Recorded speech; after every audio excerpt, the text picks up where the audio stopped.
বান্দা আমি আল্লাহ তোর কাছে আছি, কি দরকার বল।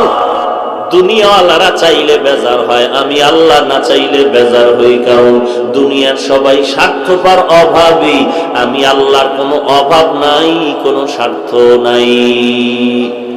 আমি আল্লাহর কাছে চাও, আলা মিন মুস্তাগফিরিন ফাগফির আলাহ, কে গুনাহ করেছো ক্ষমা চাও, আমি আল্লাহ ক্ষমা করে দিব। কারণ আমি আল্লাহ চাই না কেউ জাহান্নামে যাবে।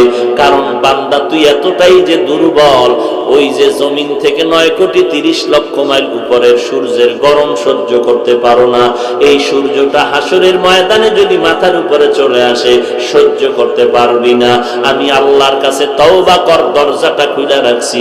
কুল ইয়া ইবাদিয়াল্লাযীনা আসরাফু আলা আনফুসিহিম লা তাকনাতু মির রাহমাতিল্লাহ। আমার রহমতের বিস্তারিত জায়গা, বিশাল চাদর বিছায় দিলাম। কত বড় বড় বড় বড় বেঈমানকে আমি আল্লাহ মাফ করেছি। ওরে বান্দা, তোরা তো আখিরি নবীর উম্মত, ওই নবীর মোহাব্বতে আমি আল্লাহর কাছে ক্ষমা চাই না, আমি ক্ষমা করে দিব। ও আল্লাহ, আমার মতো গুনাহগার কেউ নাই, নিজেকে ছোট মনে করো। এরে আল্লাহর বান্দা, দুনিয়ার ভিক্ষুকেরা মানুষের দ্বারে দ্বারে ঘুরে আর ভিক্ষা করে। অনেক ভিক্ষুক চালাকি করে, বলে মা থাকলেও বলে আমার মা নাই, বাবা থাকলেও বলে বাবা নাই, বাড়ি থাকলেও বলে বাড়ি নাই। একজনে ধরিয়াই কয়, তোর মা বাপ আছে, আমি জানি, তুই নাই নাই কেন বললি? ভিক্ষুক বলে, ভাই কথাটা ফ্লাশ করো না, কারণ আমি জানি মালিকের দরওয়াজায় দাঁড়াইয়া নাই নাই নাই যত বেশি বলা যাবে, মালিকের দিলটা নরম হবে। আল্লাহ বলেন, ও দুনিয়ার মানুষ, আজকে তোরে বাড়ির মালিক, গাড়ির মালিক, সন্তানের মালিক বানায় দিলাম। আসলে এগুলো কিচ্ছু তোরে স্থায়ী না। আমি মাওলার দরবারে যদি বিনয়ের সাথে বলো, আল্লাহ আমার বাড়ি, আমার ঘর, আমার টাকা, আমার ছেলে, আমার মেয়ে, আমার গাড়ি, আমার সব আসলে আমার কিছুই না। আমার টাকা নাই, বাড়ি নাই, ঘর নাই, এমনকি আমার মরণের পরে কবরের জায়গাটাও আমার না। আমার বাড়ি বাড়ি যা বললাম, আমার মরণের পরে আমার গায়ের জামাটা ছেলে খুলে রাখবে, বেলেট দিয়ে কেটে রাখবে, বৃষ্টির মাঝে আমার লাশটা রাস্তায় ফালায় রাখবে, দরজা আটকায় রাখবে, বাগানে আমার লাশটা ফেলে দিবে। একদিন দুদিন কান্নার পরে আর খবর নিবে না, বরং মরণের পরে জানাজার আগেই মনের মধ্যে জায়গা বাড়িঘর ভাগ করার পরিকল্পনা শুরু হয়ে যাবে। ওই কবরে আমাকে একা ফালায় রাখবে, 3টা সাদা কাফনের আমাকে বাসিন্দা বানায়, আর কেউ কবরে খবর নিবে না। আল্লাহর নবী বলেন, ওই কবরে খবর নেওয়ার জন্য 4টা বন্ধু তুমি সঙ্গে নিতে পারো। ক্বালান নবিয়্যু সাল্লাল্লাহু আলাইহি ওয়া আলিহি ওয়াসাল্লাম, إذا وزع الميت في قبره جاء القرآن عند رأسي والصلاة عن يميني والصيام عن شمالي وسائر الحسنات عند رجلي। আল্লাহর নবী বলেন, উম্মতের দল অন্ধকার কবরে রেখে যাওয়ার পর 2জন ফেরেশতা আসবে প্রশ্ন করার জন্য। মাথার কিনারায় যখন আসবে, 4টা বন্ধু চারদিক দিয়ে দাঁড়ায় যাবে আর বলবে, প্রশ্ন করার জন্য ফেরেশতারা আসবি না, আরামে ঘুমাইছে, বান্দাকে আরামে ঘুমাইতে দাও, দুনিয়াতে ঘুমাইতে পারে নাই। মাথার কিনারার থেকে বলবে, কে আমাদের নিষেধ করলা? জবাব দিয়া বলবে আমি হলাম এই মাইয়েতের বন্ধু কোরআনুল কারীম। ফেরেশতারা ডান পার্শ্বে যাবে, আসবা না, কে নিষেধ করলা? বলবে আমি তার আপন বন্ধু নামাজ। ফেরেশতারা বাম কিনারায় যাবে, বলবে আসবা না, কে নিষেধ করলা? বলে আমরা তার বন্ধু রোজা। পায়ের কিনারায় যাবে, বলবে আসবা না, কে নিষেধ করলা?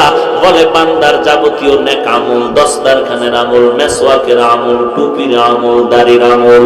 কতক্ষণ তোমরা থাকবা? বলে আমাদের এই মাইয়াতকে জান্নাতে ঢুকায়া দেওয়া পর্যন্ত থাকবো।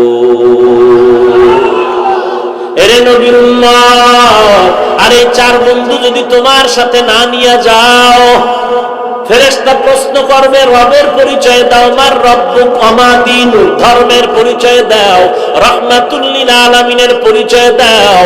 তুমি তো ধর্ম কি জিনিস জানতাই না, ধর্ম কাকে বলে তাও ভালো করে চেনো না। স্লোগানে তালে তালে তাল মিলায় বলো, ধর্ম যার যার উৎসব সবার। তোমার নিজের যে একটা নিজস্ব ধর্ম আছে তার খবরই নাই। তোমার যে একজন আল্লাহ আছে সে আল্লাহর সাথে কোনো সম্পর্ক নাই। তোমার যে রহমাতুল লিল আলামিন আছে সেই ব্যাপারে তোমার খবর নাই। আল্লাহ তাআলা বলবেন, আর দেরি না করিয়া কবরের সাথে জাহান্নামের দরজাটা খুলিয়া দাও। জাহান্নামের আগুন কবরটা ভরে যাবে। একটা নয়, দুইটা নয়, 70 থেকে 99টা সাপ কবরে আসবে। এরে নবীর উম্মতের দল, নবী বলেন এই কবরের আযাব এমন ভাবে শুরু হয়ে যাবে, মানুষ আর জিন ছাড়া সব মাখলুকাতেরা দেখবে। যে কারণে দেখা যায় অনেক কবরের পাশে কুকুরেরা ঘেউ ঘেউ ঘেউ ঘেউ করে কান্না করে, গরু রশি সিরিয়া পালায় যায়, কারণ ওরা কবরের আযাব নিজের চোখে দেখতে পায়। আল্লাহর নবী বলেন, আমি একদিন জান্নাতুল বাকির মধ্যে হাঁটতেছি আর দোয়া করতেছি, হঠাৎ করে গিয়া দেখি একটা কবরের মধ্যে আল্লাহ দেখায় দিলেন আযাব চলতেছে একটা যুবকের কবরে। আমি এই যুবকের কেন আযাব হয় আল্লাহ থেকে জানতে চাইলাম। আল্লাহ বললেন, ও মায়ের সাথে বেয়াদবি করেছে। আমি নবী ঠিকানা নিয়ে আল্লাহর থেকে ওই যুবকের মা বেঁচে আছে কিনা সাহাবায়ে কেরাম দিয়ে খবর নিলাম। খবর নিয়ে দেখলাম তার মা এখনো বেঁচে আছে। আমি নবী ডাকিয়া পাঠাইলাম, ওই মহিলা খবর দিল, আমি যাব না। আমি বললাম, বলে দাও তার সন্তানের কবরে আযাব হয় যেন মাফ করে দেয়। ওই মা বলে, না না, আমার সন্তানের আমি কখনো মাফ করব না। রাহমাতুল লিল আলামিন তাকে ডাকিয়া আনলেন, এরপরে বললেন, তোমার সন্তানের কবরে আযাব হয়, মাফ করে দাও। বলে, না, আমি মাফ করব না। নবীজি বললেন, তো আগুনে জ্বলবে, তুমি কি মেনে নাও? বলে, হ্যাঁ, আমার কোনো আফসোস নাই। কারণটা কি? বলে, আমার সন্তান একদিন ঝগড়া করে বউয়ের সাথে তর্কর কারণে বউয়ের মায়ায় পড়ে আমি মায়ের সাথে এমন তর্ক জড়ায় দিল, একটা ইটা নিয়ে আমার মাথার উপরে আঘাত করলো, আমি জমিনের মধ্যে পড়ে গেলাম। আমার মাথার রক্ত বের হয়ে জমিন লাল হয়ে গেল। আমি এমন কান্নায় দুর্বল হয়ে গেলাম, আমার এই কষ্ট জীবনে অন্তর থেকে মুছবে না। আমার সন্তানের কোনো ক্ষতি হোক এটাও আমার জানারও দরকার নাই। নবী তো রাহমাতুল লিল আলামিন। আল্লাহর নবী বলেন সাহাবাদেরকে তাড়াতাড়ি কেরোসিন আর লাকড়িয়ানো আগুন জ্বালাইয়া উপরে উঠাইয়া সন্তানের জ্বালায় দিও।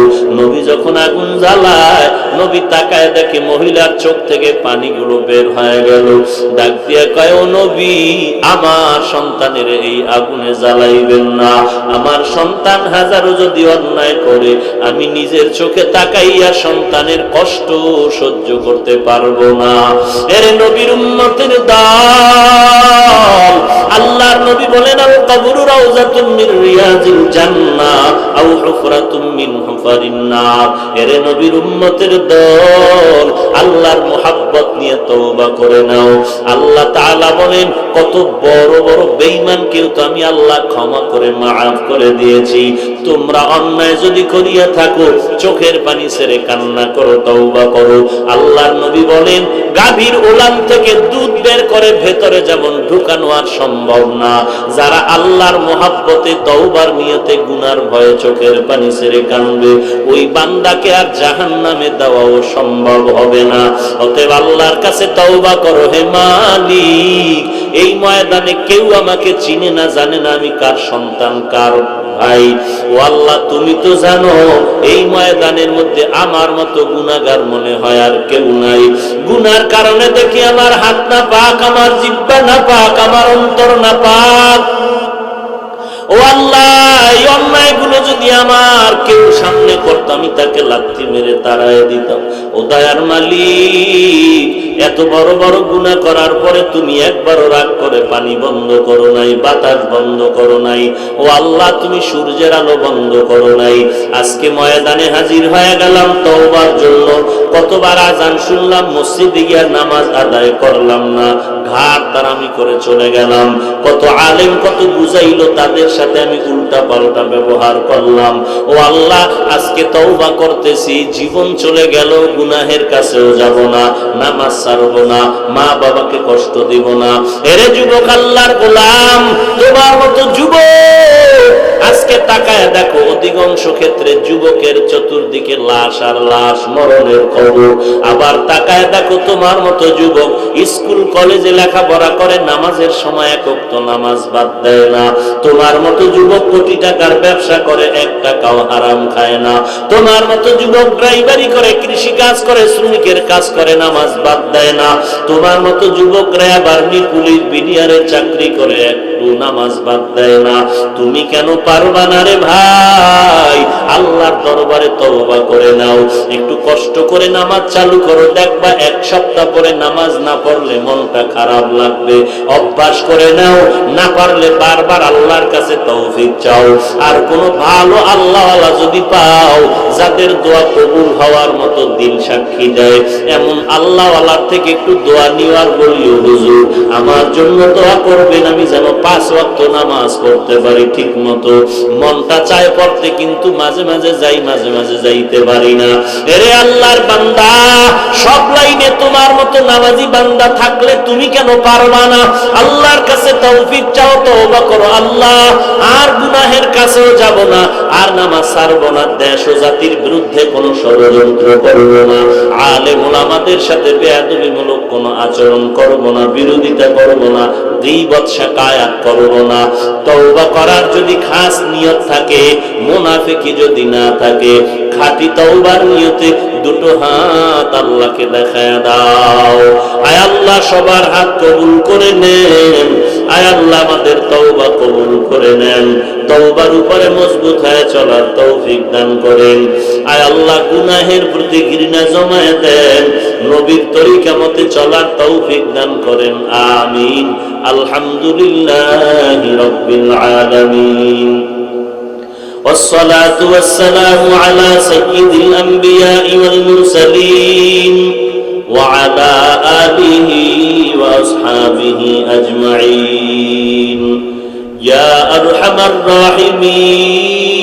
الراحمين يا أرحم الراحمين يا أرحم الراحمين رب ارحمهما كما ربياني صغيرا رب ارحمهما كما ربياني صغيرا। ও দয়ার মালিক, কুদরতের নজর দিয়ে দেখেন ময়দানে কত উলামায়ে কেরাম হাজির। আয় আল্লাহ কত সাদা দাড়িওয়ালা মুরব্বী হাজী সাহেবরা হাজির। আয় আল্লাহ কত চাকরিজীবী, কত ব্যবসায়ীরা আপনার দরওয়াজায় হাত তুলেছেন। কত যুবক, কত ছাত্র ভাই, ছোট ছোট বাচ্চা, মাদ্রাসার ছাত্র, পর্দার আড়ালের কত মা বোনেরা। ও আল্লাহ আমরা সবাই গুনাহগার, জাহান্নামের আসামি। আপনার দরওয়াজায় তওবার নিয়তে হাত তুলে ফেলেছি রে আল্লাহ। দয়ার নজরে আমাদের জীবনের সব গুনাহগুলো মাফ করে দেন। আয় আল্লাহ আজকের মাহফিল কবুল করে নেন। আয় আল্লাহ যারা আয়োজন করেছেন, সহযোগিতা করেছেন, কবুল করে নেন। আয় আল্লাহ নবীজির মুহাব্বতে আমাদের মোনাজাত কবুল করে নেন। মা বোনদেরা আবেদা পর্দানিশী বানায় দেন, ছেলে সন্তানগুলো নেককার দিনদার বানায় দেন।